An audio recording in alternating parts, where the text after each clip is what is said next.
Bonjour à toutes, bonjour à tous. Aujourd'hui, on va voir le quatrième résumé de chimie. Il s'agit de la troisième leçon de votre programme, état d'équilibre d'un système chimique. On commence. Voilà, donc on va voir des définitions. Donc, premièrement, ce qu'on appelle le quotient de réaction. Alors, il s'agit, lorsque vous avez une réaction chimique en solution aqueuse, je prends l'exemple, d'une manière générale, nous avons une réaction chimique, la voilà.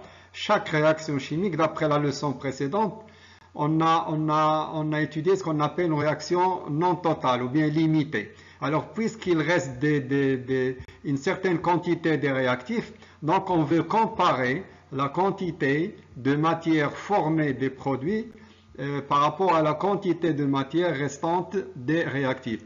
Alors, c'est pourquoi on doit utiliser ce qu'on appelle le quotient de réaction. Alors, par définition, le voilà.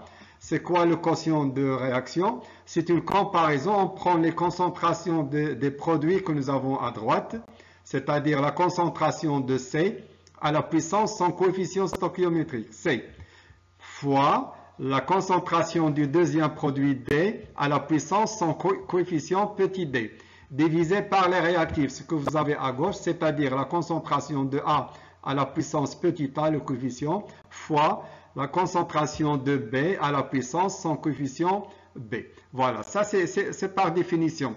Quel est l'objectif? On va voir l'objectif plus clair dans les exercices. C'est une comparaison. Lorsque vous avez un quotient, c'est toujours une comparaison avec le numérateur et le dénominateur. Voilà, donc une petite précision. Ça, c'est ce qu'on appelle le quotient de réaction à un instant T. C'est-à-dire, on peut le calculer à l'instant à l'état initial, comme à l'état intermédiaire, comme à l'état final ou bien à l'état d'équilibre. D'accord? Alors, une autre précision, c'est sans unité. Même si vous voyez que vous avez des unités par rapport à l'expression finale, on prend sans unité, même s'il reste une unité dans les calculs. D'accord? Ça, c'est par définition. On ne va pas l'expliquer. Voilà, donc après, une petite précision. Lorsque vous avez le solvant pour nous, c'est l'eau.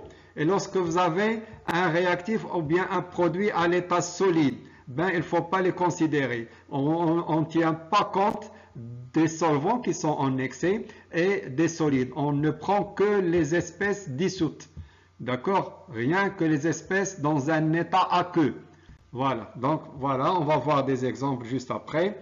Alors, maintenant, un cas particulier, ce qu'on appelle la constante d'équilibre d'une réaction chimique. C'est quoi la constante d'équilibre d'une réaction chimique?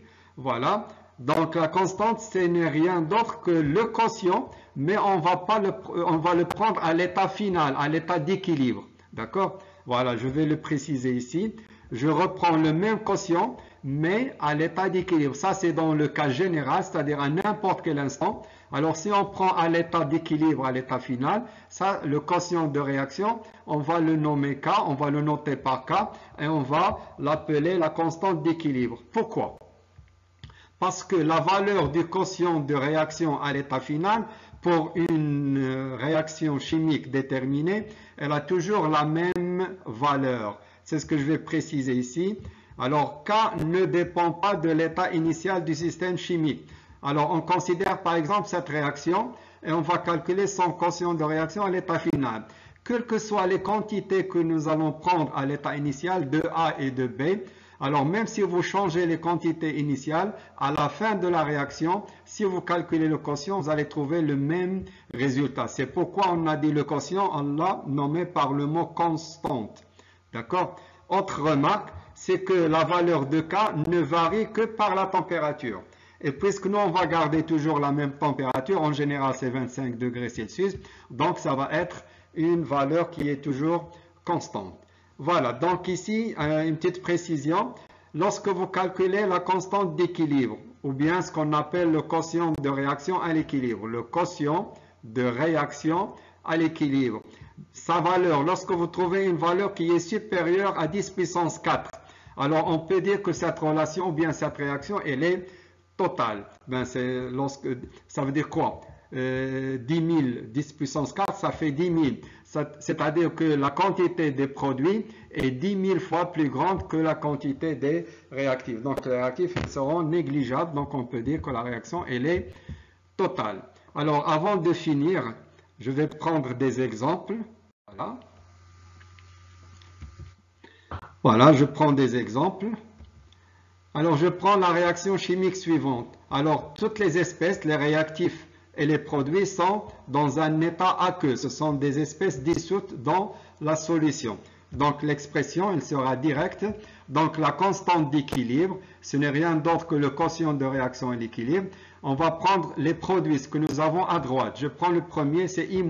Donc, c'est la concentration de I- à la puissance sans coefficient, c'est-à-dire 2, fois le deuxième produit S4O6 2- à la puissance 1. Pourquoi 1? Parce que le coefficient ici, nous avons 1, divisé par les réactifs, ce que vous avez à gauche, c'est-à-dire I2, voilà, à la puissance 1, puisque le coefficient c'est égal à 1, fois S2O3 2-, le deuxième réactif à la puissance 2. Donc S2O3 2- à la puissance 2. Et on doit préciser, c'est-à-dire qu'on utilise les concentrations à l'état d'équilibre. Donc c'est ce qu'on va utiliser dans les exercices. Après, on va utiliser les tableaux d'évolution à l'état d'équilibre.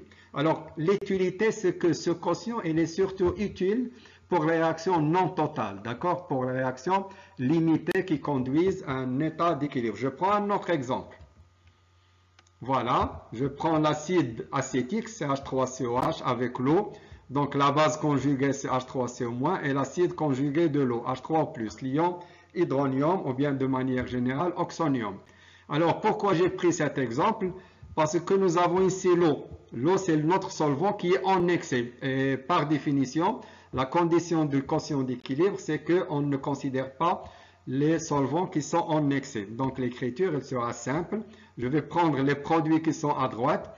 Alors les coefficients, c'est simple ici, 1, ça fait CH3COH fois H3+, et je prends uniquement CH3COH. Je ne considère pas l'eau qui est en excès. Je ne l'ai pas pris dans l'expression.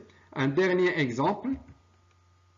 Voilà. Donc j'ai le zinc plus les ions de cuivre 2 avec les ions de zinc 2 et puis le cuivre. Et si vous avez le zinc à l'état solide et le cuivre à l'état solide, donc je ne vais pas les considérer dans l'expression.